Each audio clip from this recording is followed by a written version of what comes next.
All right, so we're back. I had awful reception at my mom's house, and Katie was like, "I can't hear you, I can't see you." So we're starting all over here. But I have a very special guest today, Katie McCormick. Thank you so much for joining me. How are you doing? I'm good. How are you? I'm doing well. A little out of breath now. I had to a quick run back from my mom's house to here. My mom, like we were talking about, she only lives like 8 minutes down the road now, which is super nice when it comes to babysitting. And that's what she was doing. Dropped him off there, and I was just gonna record there, and the Wi-Fi wasn't working out great. But back here now, still not in my normal studio area because my wife is working downstairs. So, but I'm doing well. It's been a good day. I was supposed to mow the lawn and do some stuff outside, and it's raining, so I can't really do that. But That's I do nice. enjoy a good dreary rainy day too as well. Yeah. So can't complain. It's always nice when you have a chore and the weather tells you to do Then you different. don't feel bad. You don't No, feel as bad having not to do it. It's like, oh no, I guess I'm not gonna do that today. I was just talking about that with somebody like at prime time during winter is Netflix chill. Just don't feel bad that you're just gonna binge watch a series. Like I love it. Right. Oh, well, cool.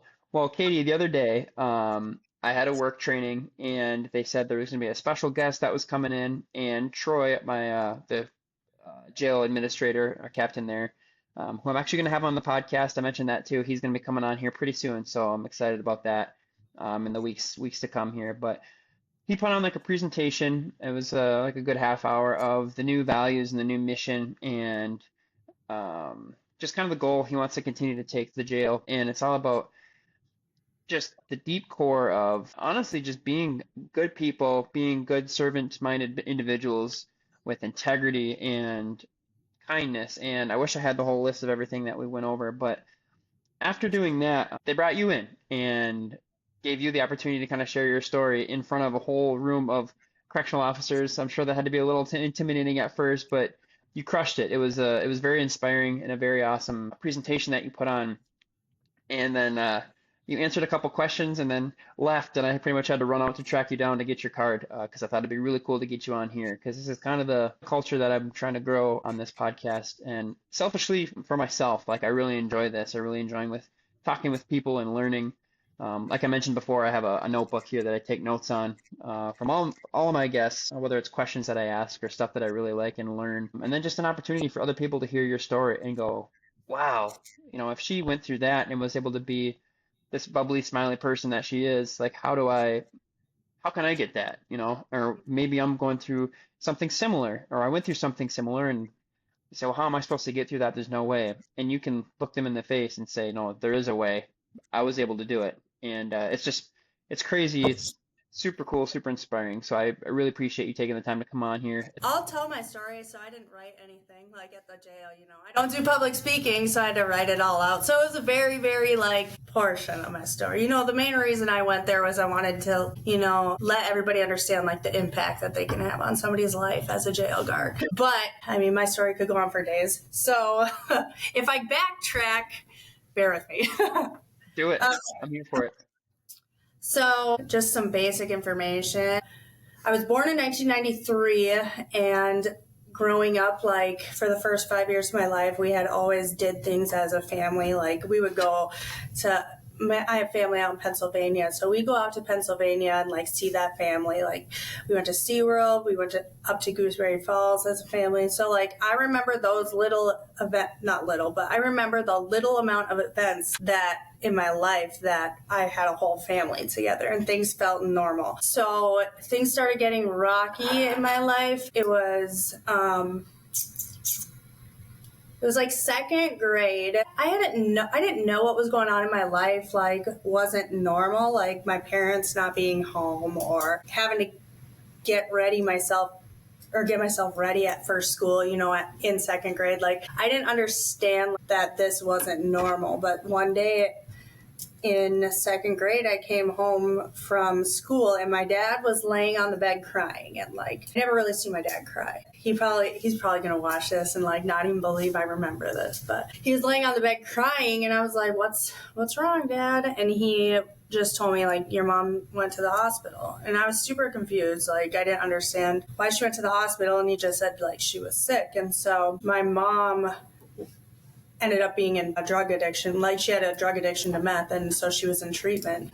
I'd start to go visit her in treatment. And I still don't know, like, what drug addiction is. I just know she's in the hospital for something. She's sick, but I'm not understanding of anything else. And so I'm going in and visiting her, and she looks healthy. She's crying a lot, but she's just in the hospital for a while. And then, so she was in treatment. She got that program done, and then she got out. And then when she got out, my dad went in. And then I was even more confused. Like, I still didn't understand, like, what was going on. My parents were just hanging out in the hospital, and I had teachers, like, consoling me at school, and I just didn't understand. Like, so that was kind of like the start to my rocky childhood, my rocky life. For a good amount of time, like, my parents weren't in my life. So around 5 until about 8, like, they weren't in my life that much. Like, they tried to be the best parents that they could be, and they were in my life, but they also weren't. They weren't present. I got to make sure I'm not blasting my parents on here, you know?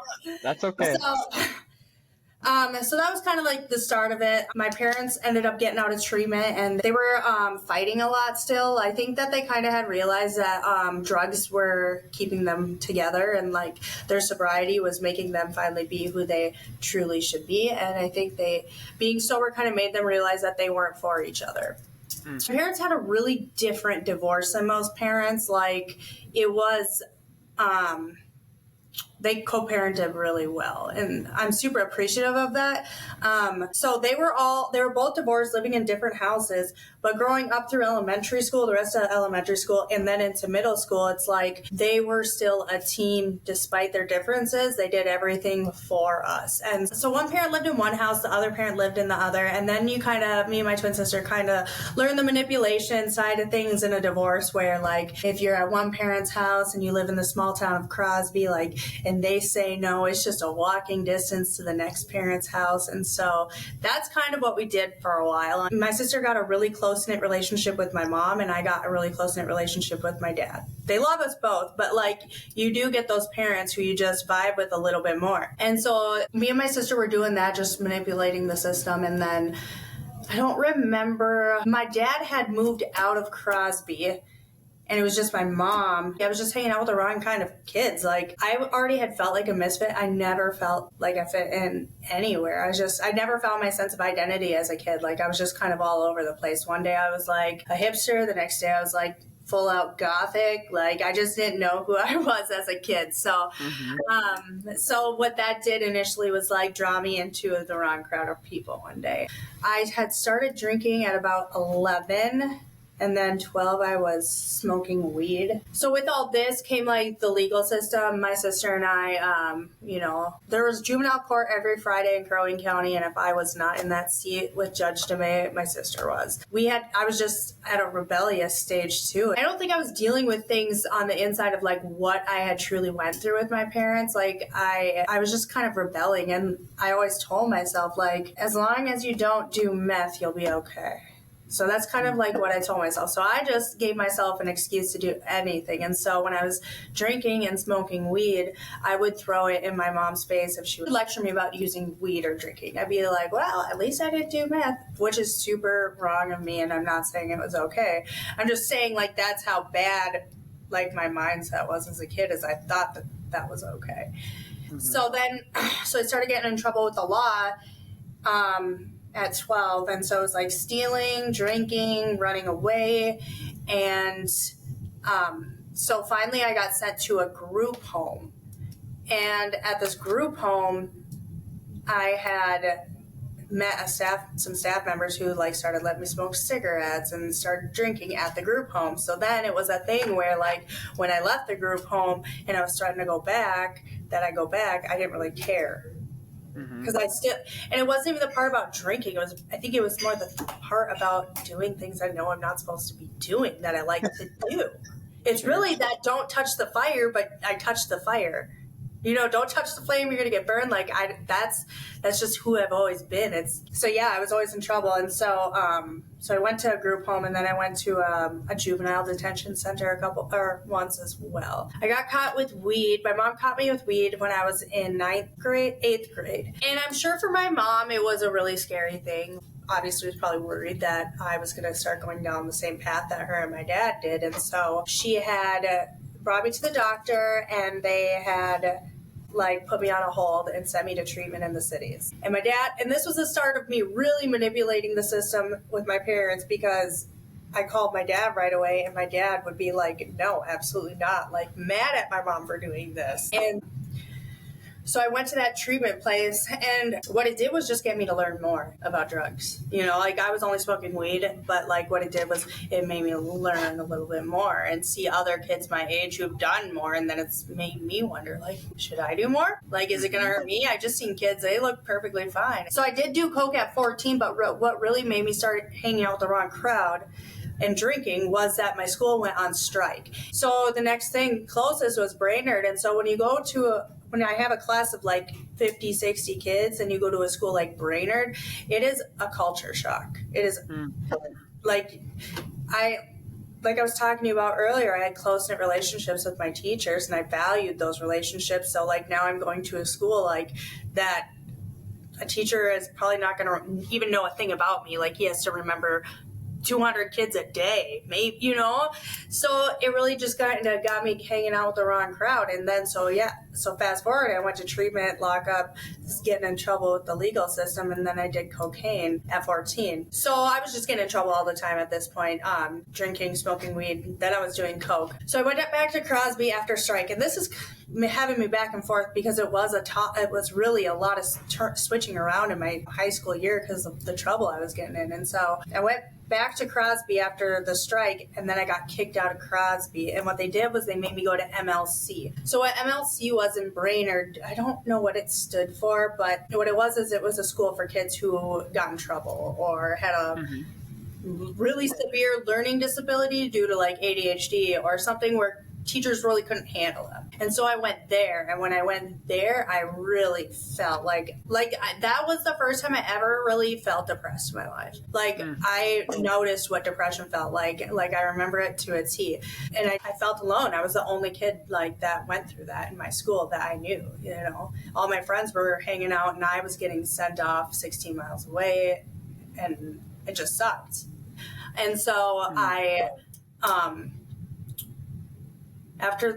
went to MLC, so I kind of got it together. I mean, I was still partying and stuff, but I was behaving, and then I went back to Crosby. And then, so I went back to Crosby, and now I'm partying all the time, every day, never home. And then, so my senior year, my dad is living in the cities, and my mom is living at her boyfriend's. And so I have my parents' house. It's just me and my brother. My brother worked overnights. I had this house to myself, and for I got sent to Thistledew, which is another lockup thing, but you live outside for 21 days, and they teach you how to live out there. And I kind of learned a little bit about myself in that process. And when I went back home, and my mom, nobody was in the house but me and my brother, it gave me a new responsibility, and it was one that I liked and I enjoyed. I enjoyed having to make my own food or taking care of myself. I enjoyed people not telling me what I had to do. And when I was in that moment where nobody told me what I had to do, that's when I started behaving. It's that don't touch the fire. I didn't have anybody telling me or living with me to tell me hey, you should do this. Hey, you shouldn't do this.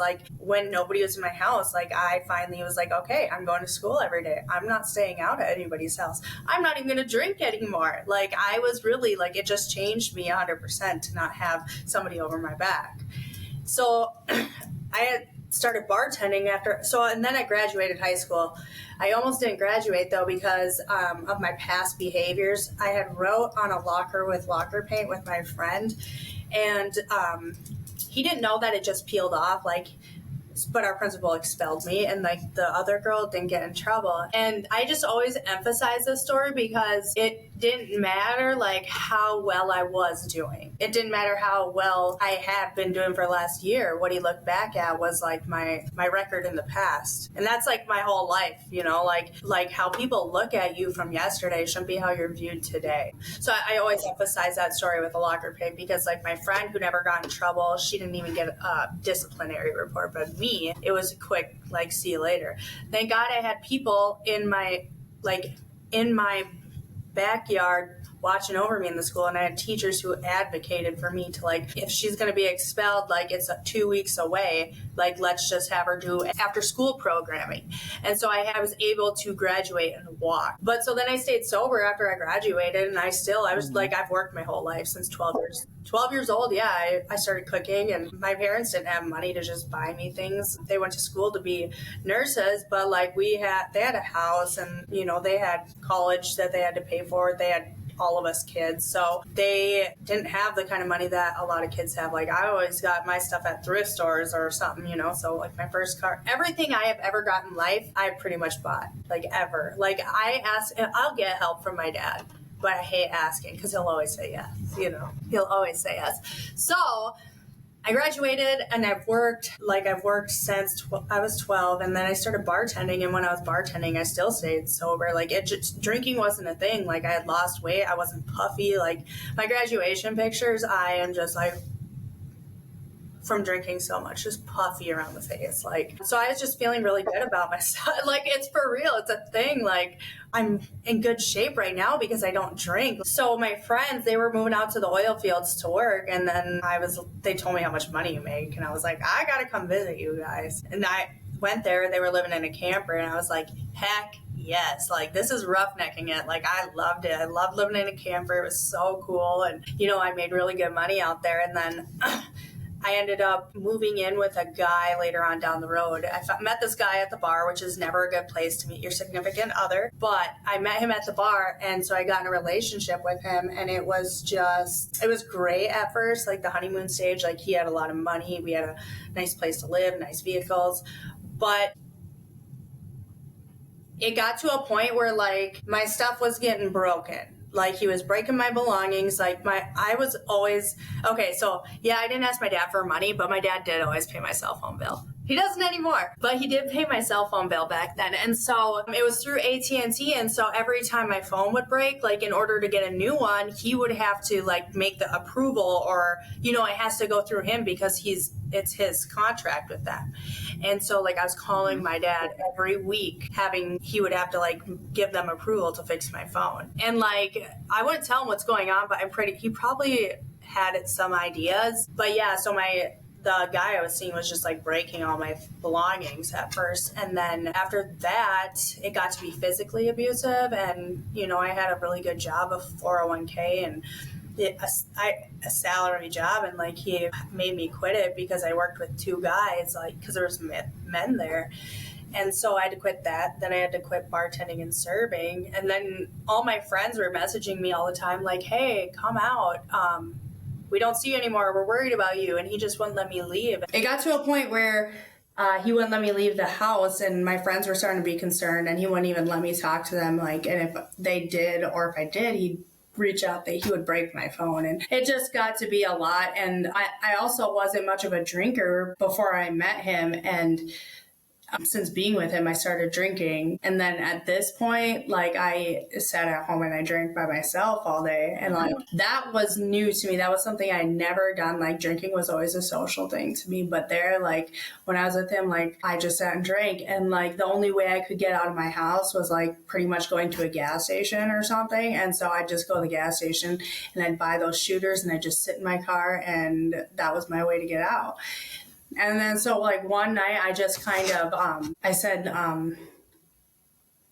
like, F this, like, I'm done, like, I'm leaving, like, you know, like, if that thing came back, like, tell me not to do something and I'm going to do it. It's, right. You know, it sparked a freaking fire in me again. And so it was like, all right, I'm going to a party. And like, I hadn't been out, I hadn't been using drugs really, but I went to a party and I was like, I'm going to do some cocaine. They didn't have cocaine. And so I had never really liked smoking weed. Like I did back in the day, like when I was in high school, like it was just not good. It was just, I mean, I could smoke it and not get just like I can't think, you know? So I just never liked smoking weed. Like I don't like that thought, that feeling of being slowed down. This is my theory.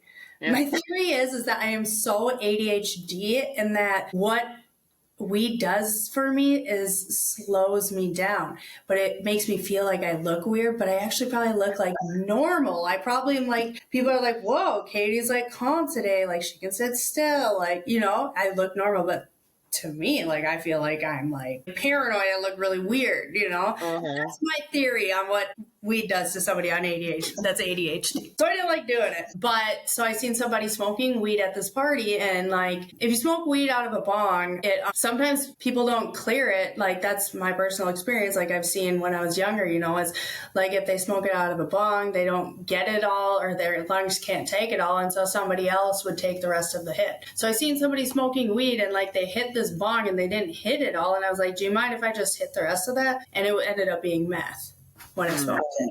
Yeah, and so meth kind of took a toll on my life at that point. Like that was the first time like I felt good after feeling like crap for so long. And at this point too, like I'm out in Williston, North Dakota. I'm like 9 hours away from my family, you know, and I don't like to be a burden for somebody else. So calling my family and being like, hey, I need help. Will you come get me? It didn't even like strike my mind, because I just don't like reaching out for help from anybody. Like I think it's because I've always, even when I was young, like I had to do things for myself because my parents were in addiction or they didn't have money to buy me things. So I had to work, you know, I've always had to do things myself. So reaching out was super, it wasn't there for me. So I was 9 hours away, and like I started to use meth because I didn't feel. It helped me not feel.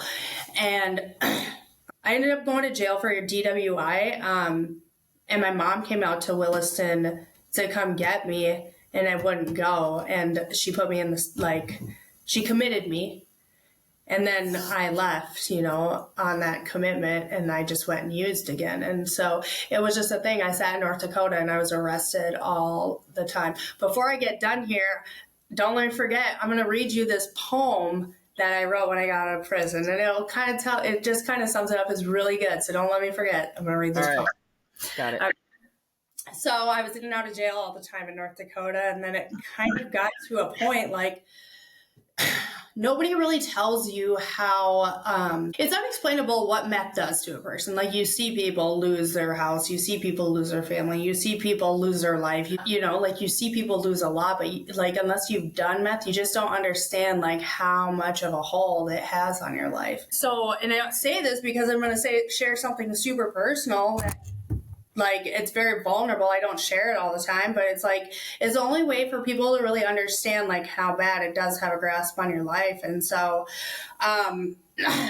my ex had moved out of our apartment, and when I started using meth, I was starting to invite people there, and there was some guy from the casino, and I didn't know how to get drugs at that point. Like I was so new in it, and this guy at the casino had drugs. And so, I had been up for X amount of days. So after you've been up for X amount of days, like when you sleep, like there's no like waking somebody up, like you're out cold. And so, I was probably up for 3 or 4 days, and then I invited this guy over I wanted to use with, and he ended up sexually assaulting me, and when I was sleeping, and like it's that like. That's how hard you sleep. Like you can't, and like I was awake, but I couldn't move. Like it was, I was so tired from being up that like, you know, it's happening. You just can't move. It's almost like you're in a coma. Like you can't, like you see on TV and they're like, yep. They're there, and they're trying to say something, but they can't get it out. Like that's what it was like. And then, so the next day he had completely denied it, or he acted like he didn't. I didn't even bring it up because I didn't even know really who he was. Like, that's a scary thing to bring up to a random person, you know? Then, yeah. So then, like, meth is such a strong thing. Like, it takes such hold of you that, like, at one point I had nowhere to go. And my only option was to live with this guy who kept sexually assaulting me.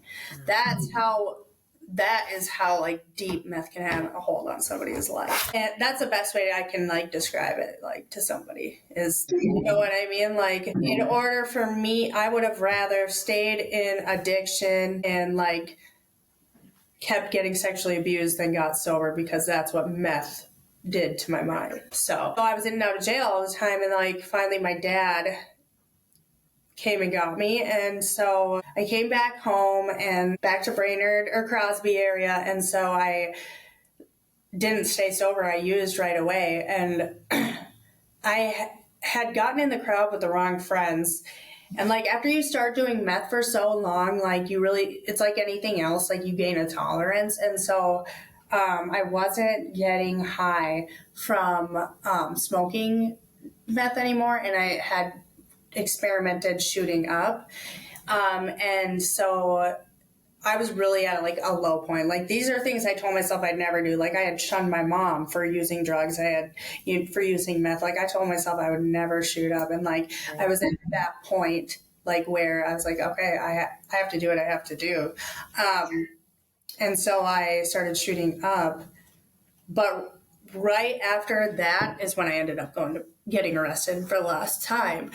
And so I'd been living with this kid in the trailer park by the mall, and we were using dope together, and we got in this argument, and he asked me to leave his house one day. And so he didn't ask me to leave, he told me to leave, but we got in this argument, and so all my stuff was there. And so as I walked out the door, I put my shoes on to walk out the door, and my purse was on the ground. And as I shut the door, like oh crap, left my purse in there. And I go to turn around to get my purse, and he locked the door on me and wouldn't let me back in to get it. And so I had checked the in custody list later that day, and his house had got raided and he went to jail. And so I was like, perfect opportunity to go back and get my belongings. And so I went back and nothing was there. And so he had a gun sitting there, and I was like, I'm just going to take this as collateral. And this is again, like my mind not working right, because like, I know like one, you don't touch somebody else's gun, like at all,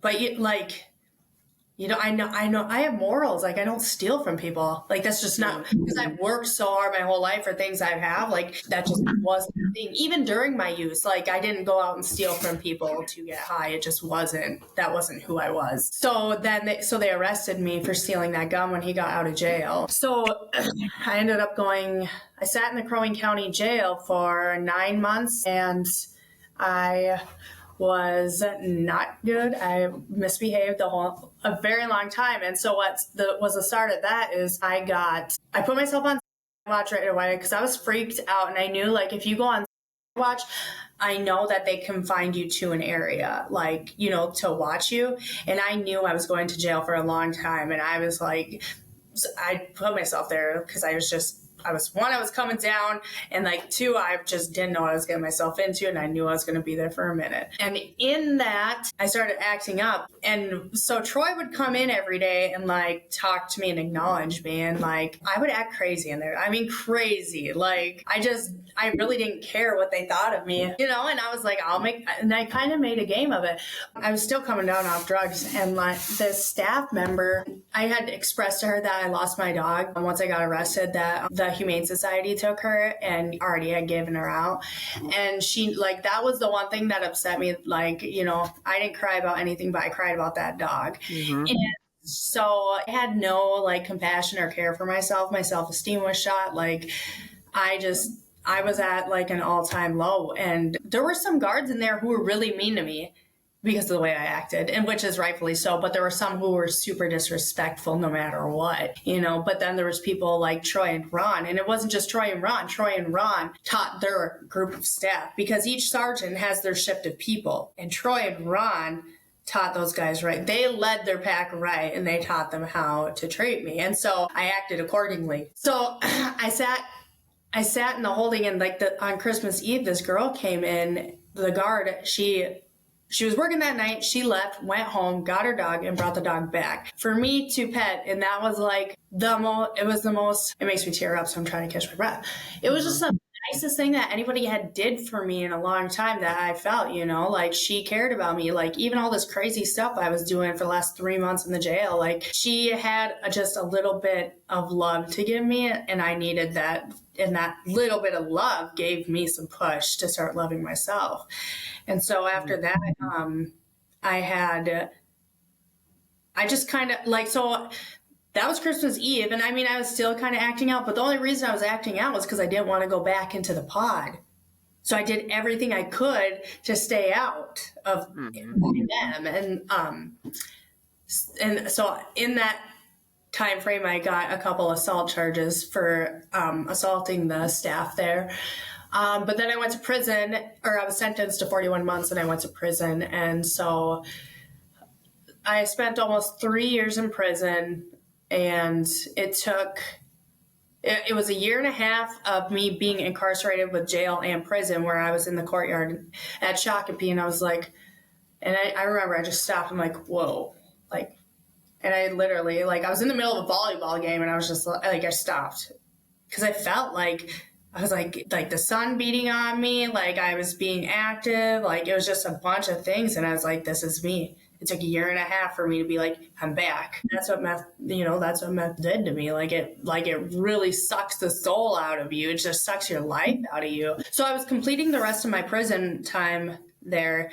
And like, there's a lot of interesting things there. And so I'm super involved, and I have a lot of knowledge, and I like to learn more about restorative justice because there's so many things that our state does wrong, not wrong, but incorrectly. And I think there's a lot of places we could catch up on things. And so, when I wanted to move somewhere, like out of Brainerd, I wanted to move somewhere that like I could have a fresh start. But when you're in prison, like you have to go back to the county you commit your crime in. Like, you can't go to any other county but the county, and I feel like that's backwards. Like, you should be able to go to any county but the county you committed the crime. Like, why are we forcing these people to go back to what they left from? And so, so my dad had ended up leaving the cities and buying a house in Brainerd, knowing I had to live there. So he'd made a sacrifice, but I knew that when I left prison, I needed some aftercare, and I didn't have a treatment recommendation, so I put myself in treatment. Like, it wasn't mandatory. I didn't have to do it, but I felt like it was needed, like, for all my PTSD, all the traumatic things I had went through. Like, if I wanted to be sober, like, that was what I had to do for me to be successful. So I completed treatment, and then I put myself in outpatient, and then I started working. I got my peer certificate, certified peer support specialist, right before COVID hit. And so I couldn't get a job because it was so hard to get a job. Not only that, during COVID, it was really hard to get a background check done in time. And like, it wasn't just the background check I needed. I needed the background check. I needed to review or do a rebuttal against it because we knew it was going to come back bad. So it was just a process during COVID. So after I got out of prison, I had worked every single day. Like, I was doing so good. And I had just told myself, like, I'm going to make it a goal to, travel and do whatever I can with this unemployment money from COVID. And with that, like, I was just traveling all the time. Like, I was doing a lot of things, and I started living in a world where I lived for myself. Like, I had been so used to like living for significant others, like trying to please significant others. And so I just really was doing things to take care of myself, like the treatment, the outpatient. I was doing the peer support class.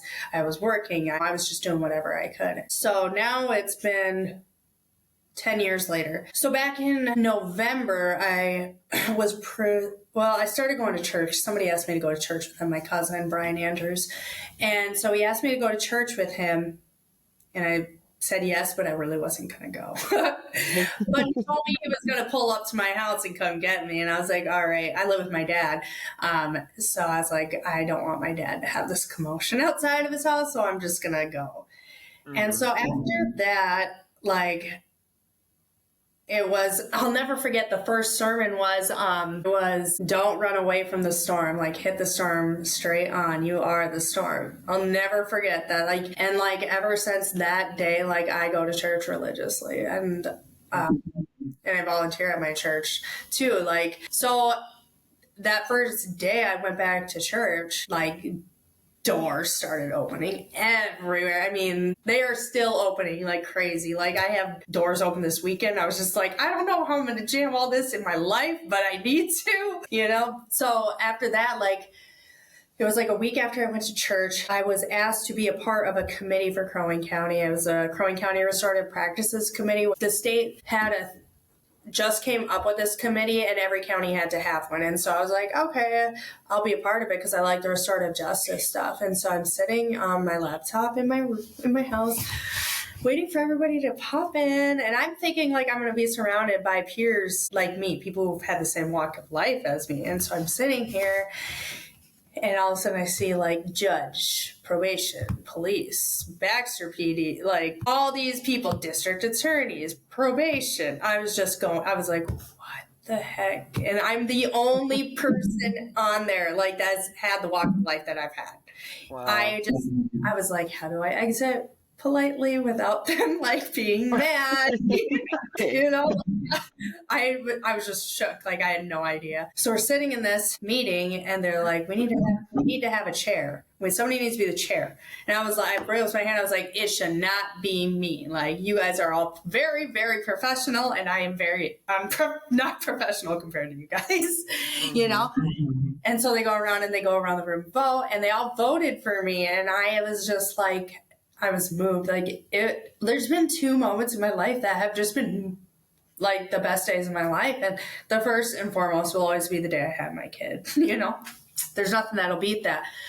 But I never had tears of happiness. And like, that was like a moment for me. Like, those people who I always thought like looked past me. Like, I never thought like I never thought people like them would put me in a position above them, you know? And it wasn't even just that. Like, you know, Don Ryan was like, Katie, if you don't know how to use Office or Word, or you need help, I'll help. My legal assistants can help you. Do you need office space? Do you need this? You know, like, they were all like, you know, Pat Charbonneau's like, because I was like, I don't know what I'm doing. Pat Charbonneau's like, I'll help you, Katie. I'll co-chair. Like, I'll help you along the way. Like, so all these people are, and to this day, like, they're rooting for me, and they know like I'm not perfect. I'm still learning, and they just support me. And it's like, I wish that everybody who had been involved in the justice system got an experience like that, because that's a once in a lifetime thing. And like, it's just. So I went to church, and then that happened, and it was just like doors. You know, I started going into Lighthouse Beginnings, and I was like, I need a job. And like, my certified peer support specialist had expired, and they didn't have anything. I was like, I don't care if I clean your toilets. Like, I'm working here. Like, you know, I'm doing it, you know. And the navigator position opened up, and so they contracted through AmeriCorps. And what AmeriCorps did was supplied this business or this nonprofit with navigation for people who don't have anything. So like, navigation is helping people get insurance. Like, they're the bottom, absolute bottom, and they need to start making steps to get somewhere or to get peer support, you know, like, so those are the people that I started to work with. And then I started to work in the center with all the homeless people, you know, and so I had the committee thing happen. I had this happen. And then, you know, there's other things that happen. I can't even think right now. I don't even know. Like, there's been a lot of good things that happen. I enrolled in college. So I enrolled in college, and I started getting this fuel to like start my own nonprofit. I'm not ready for that, but you know, like, that stuff has like crossed my mind. I've been volunteering more of my time with places in the community, like Lakes Area Restorative Justice. I've just been doing a lot about giving my time to other people and not myself. And that's what church has done for me. It's made me like, it's given me a lot, but it's making me want to give. And so since then, like, now you know what's led me to this? Like, this is great. Like, I love this opportunity. I love a platform. Like, I love a place where people can like hear like really what's happening, because nobody has time for me to just sit down and be like, and tell my story. You know what I mean? So in this whole journey of me being out of prison, I was like, all right, if there's going to be one thing I want to do is I want to start shedding hope. Like the restorative justice thing, I really wish that our state would change. But what I really wish is how our community looked at people who got in trouble before, or how our community looked at people who've been in drug addiction. And so the only way that I thought I could really prove that is if I show it myself. And so I had just been walking the steps. Like I was so scared to put a little portion of my story in the newspaper for Second Chance Month because of the blowback, like I see so much mean stuff posted on social media, and it's disgusting. And I never wanted to share my story because I didn't want that blowback on me, because I am in recovery and I'm really strong in my recovery, but that kind of stuff really can take a toll on somebody's journey in recovery. Like if they see negative things like that on Facebook. And so I finally had the courage to do it. And so I put my story in, and then, I've just kind of been pushing my story even more. And I went to a restorative justice conference in Moorhead, and I shared some of my story there. And at this point in my life, I'm like, you know what? It's just important for me to get the message out, not only about me and my sobriety journey. I think it's important to get the message out about the people in our community who really do advocate and who really are trying to see change. I say those people, I'm talking about like the people on my committee, the people who supply here at Lighthouse Beginnings, who supply jobs to people who have records. Like I think that they look for people to hire with a record, because we are passionate, we are caring, we are loving, like we are hard workers. And so the committee, it's Lighthouse, it's Troy and Ron in the jail, like all these people are advocating for me, and I think it's important for the community to see, but I also think it's important for other people who are in my shoes to see, like, you can have people on your side in this community. Like, you can really, really have a fresh start, like allies, like I do. So I made it like a thing where when I got out of prison, I was like, I'm not going to get in trouble. I'm not going to get anything on my record, because I'm going to try to get an expungement, a pardon. I'm going to try to do something. I got pulled over one day and I was just like shaking. I'm like, please don't. I'm trying to get a pardon.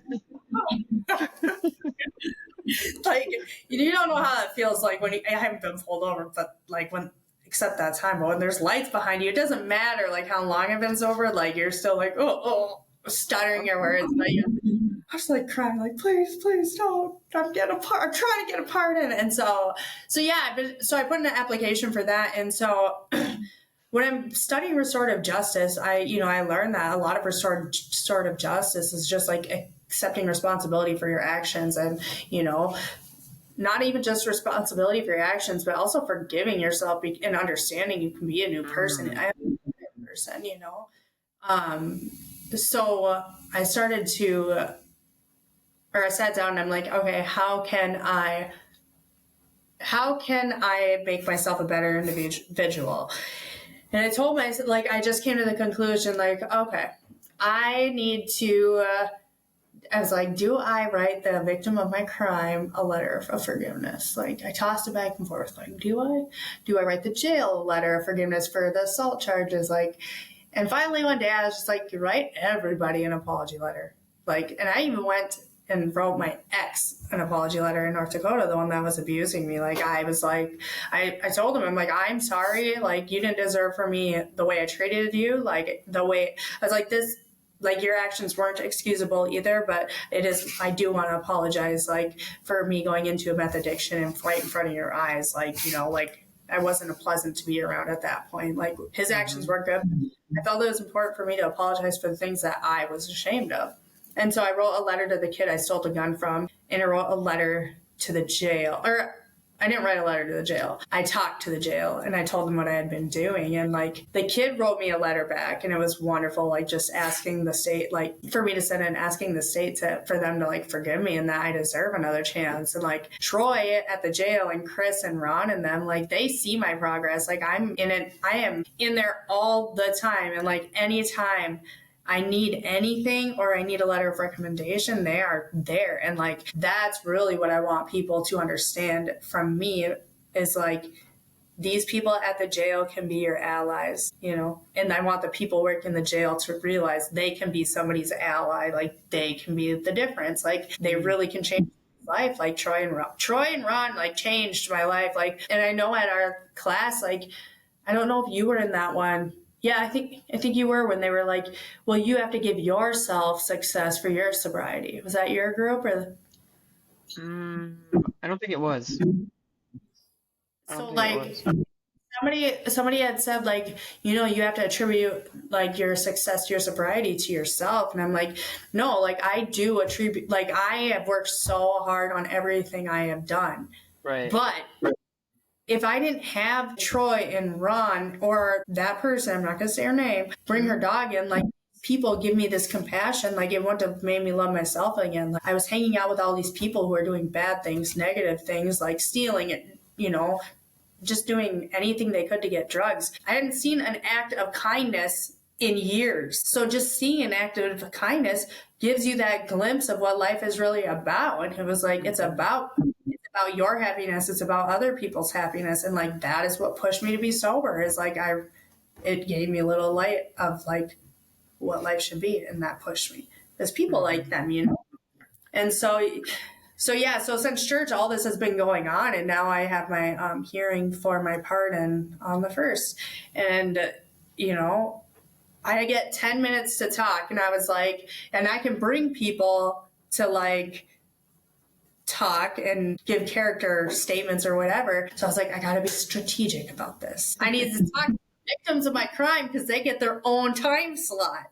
Mm-hmm. You know, but I had been asking Troy and them, I've been talking about it, and Troy's like, you know, Troy gave me the go ahead, and like they all wrote me letters like stating that they forgive me and stating how good I'm doing, and so did the victim of my crime. And it's like, if more people could be like that and like advocate for people who do wrong, I think restorative justice could really take place in Minnesota. Like my record just, I can't do anything. Like I said, I live with my dad. Like I just got approved for apartment through HRA. Mm-hmm. And so they're like, okay, you're approved to move in this apartment, but they needed to do a background check. But because it was 8 years ago, I got denied. It has to be 10 years ago. Like, how is somebody supposed to live and do better if they can't find a place to live? Right. A lot of people who are in addiction don't have anybody. Like, I'm so thankful I have my family, you know, but if somebody doesn't have anybody, where do they go? Like, they end up here at the center and at the overnight shelter, or they, you know, using. If they're not here, they're at somebody's house using or something. So it's just like your record can really have an effect on you, and not just an effect on me. It can have an effect on my kid. That's Right. the biggest. It's not my mouth that is losing food off the table. It's my kid. Like he could have a house. He could have a lot more. And I am physically able, mentally able to provide more. It's just nobody's letting me have that opportunity. You know, Mm-hmm. it's like I get turned down for bartending jobs. I get turned down for serving jobs at resorts. Like I can't work at a resort. I can't. It's very like slim pickings for a job.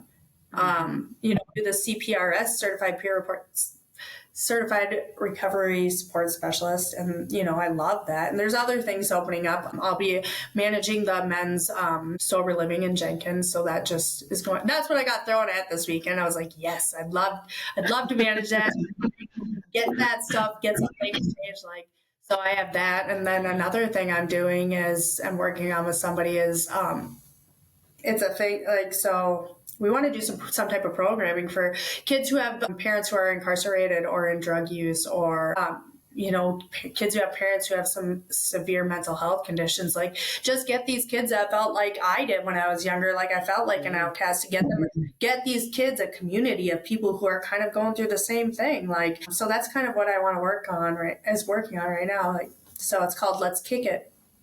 Let's kick it. I Yeah. love that. I love that. Yeah. Yeah. So it's like it's two parts. We want to do let's kick it to talk about it and just kind of do some drug education in schools, and then we want to do let's kick it, kicking generational trauma by rewriting our story with resilience and hope. And so that's just what we want to do is get these Mm, kids together, teach them entrepreneur how to be entrepreneurs, how to do different life skills like how to garden, how to do trade jobs. Just teach them things that would be useful in life. So that's mhm. kind of what I'm working on right now.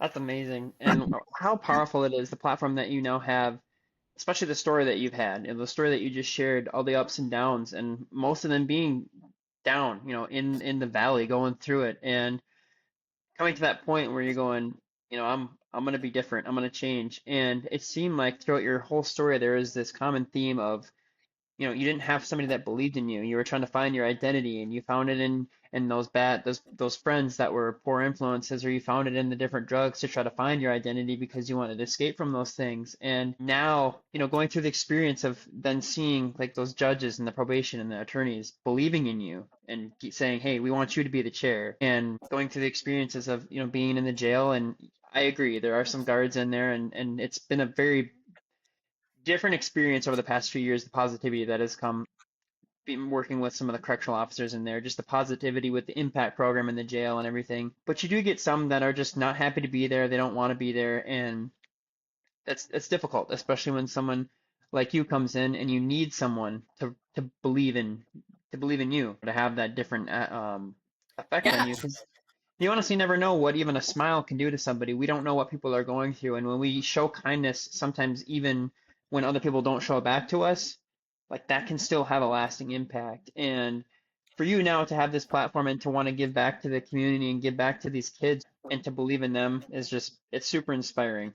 For you to, you could have said, forget it. I don't want to do this. The God or the world or the universe has been giving me this awful deck of cards my whole life. Why should I try to do anything about it or get back? And for you to say, no, I'm going to do something about it and find God, find a relationship with God and get involved in all these things, man, it's beautiful. It's super inspiring and it's powerful. And I hope somebody is able to see your story, maybe through this or maybe through other avenues and be able to do similar things because I think it starts with us. It starts with our community and our small sphere of influence to hopefully grow out because I think we all need somebody to believe in us. And when the justice system or when our mistakes or our past try to write us off, kind of like in the beginning of your story, the principal or whatever didn't really care, didn't really give you a second chance because he knew that of your past. He's like, it's because of your past.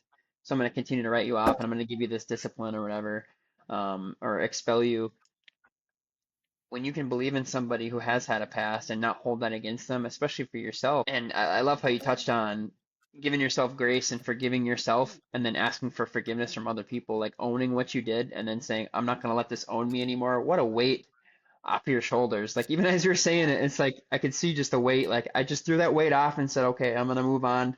It's going to stay there and I'm going to keep going. Like that is Yeah, I awesome. had I had sat and like wondered like, do I write him my ex an apology letter? Like, I know he treated me really crappy, but that's how my morals always were. Like, I always had principles and values and morals, and it's like even if I treated somebody just a little wrong, like that'll weigh on me. And so like I didn't care how he treated me. Like he still deserved an apology from me, you know. Mm. But like with the jail guards, like I don't know if when I'm so appreciative that they let me do the all staff training because it is so important for people to realize like what they can do at that job. Like that job can be a life saving job. Like you are coming off drugs, you have nobody, and these guys are the first point of contact you have with anybody who is sober. Like use that to your advantage and help these people. Like just show them you're there, show them your care, to say, hey, how are you doing? You know, like the jail guards really can have an impact. And like the Crow Wing County Jail is doing wonderful things, and who knows, one day maybe other jails will follow. But like Troy Mhm. is knocking them out of the park. I would agree. It's awesome to work with him. One question that kind of got brought up as you were talking, but one question that I'd asked you is what the turning point really was in your mind, and I think you kind of answered it, but maybe you can touch back on it again because I do see people coming into the jail, and I get to be a coach for the impact program, which is really cool and an awesome opportunity to try to just give back. And there's a couple individuals who have been in there and who have done so great, and like you're cheering them on and hoping that everything can work out, and they go out and then they come back about a month later. And me as a coach, like that gets extremely sad. Like it's like I start to think in my own mind, like, could I have done something different? Is there something else I could have said? Should I have worked harder? What could I have done to prevent these people from coming back? And at the end of the day, I understand that I can give you any resource in the book, but if you don't want to take any of it, or if you don't make that decision for yourself to move forward and to start living in a direction of an upward trajectory to say, I'm gonna thrive, not just survive. What was that turning point in your mind where you're like, I'm done. I'm going to move on from this and I'm going to move forward. I'm not coming back. Because a lot of people say, I'm never coming back. And then they do a couple weeks later and you haven't been back. Was there a defining moment where you're like, yes, I'm done with this and I'm going to make a name for myself? Well, I had told myself I was done, like, in prison, like after I had the epiphany of like how I felt as a person again, like that was the starting point, but like making a name for myself, it didn't really strike me that much until later on after I got out of prison, because when it is so shameful when you get out of prison to go into a community where you messed up, especially in this community, like everybody is looking at that jail roster every day. Hmm. Like it was embarrassing. It's really disheartening to go apply for jobs. And so it took me a little bit to really want to put a name out for myself. But then I'd see like Brian at Restorative Lakes Justice. I'd start seeing people doing really well, and like it just fueled my fire to Mm. do it. So like my turning point was like in prison, like when that happened, because I had tried drugs in prison once. It was like right at the start, and like you don't really turn away drugs in prison because you'll get in trouble by your friends or you'll get called a cop, and it's just like you have to kind of go with the flow. But once I tried drugs in prison one time, I was like, I'm done. Like, this is icky. Like, no way. And so, and then that epiphany came where I had felt like myself. And so I just started making a name for the reason I like making a name for myself. It's not even technically for myself, but it's because of the progress that I've done. Like, I have made great progress throughout my recovery journey. And Yeah. I think like making a name, what I'm doing is making a statement for other people. Like, I'm not making a name for myself. I'm making a Mhm. statement for other people who need to see what they can do because they're capable of it. Absolutely. Awesome. One more question for you. If you could sit down young Katie, from many years ago, and have a conversation with her today, what would you say to young Katie? God, I've never been asked this question before. Oh my gosh. Um, uh, I would I'd reassure her that, you're going to make mistakes in your life. Like, just pick yourself up and make sure you have a good support system around you to help you. But I'd reassure her, like, mistakes do happen. You don't have to be perfect. Like, it's just how you pull yourself out and how what do you learn from that mistake? Mm, Because growing up, like, you try to be perfect. Like, I try to fit in with this crowd or try to fit in with this crowd, or, it's a false narrative as a child. hmm. Good answer. Like, That's the good. real narrative is like, your kids are going to make mistakes. Let them make mistakes, but like, help them correct them or learn from them. Mm, Like, I hmm. don't want to sit and harp on my kid and be like, you can do that. Don't do that. Don't do that. Like, I want you to jump on the bed and then fall off. And then I can be like, this is why we don't do this. Kids are their own individual and they might not be like their parents, and they might have a different thinking process than their parents. And like, it's probably hard for parents to like understand that or want to respect that, because you want your kid to be this perfect embodied thing that you created, but that's not life. Right. What would we have a church for if we're all perfect? Like, what do we have the Bible for if everybody is perfect? Like, we are made to be making mistakes. Yeah, absolutely. And And that's really cool, that answer. It kind of ties up what this podcast is all about, what this community of Iron Purpose is all about. It's sharpening each other. You know, there's going to be times where you're going to be going through stuff and you're going to have to give yourself that grace like you have and forgive yourself for the mistakes that you made and understand that life isn't going to be perfect. You know, we can try to reach for perfection, but we have to be okay with success. And everybody's definition of success is different, but and then rally around each other, help each other out, have those communities, find those communities where you can be there with each other and help each other through the difficult times. But that was my last question, but I have poem circled and starred. You said you didn't want me to let you forget the poem. So maybe we can end with that if you're all right with that.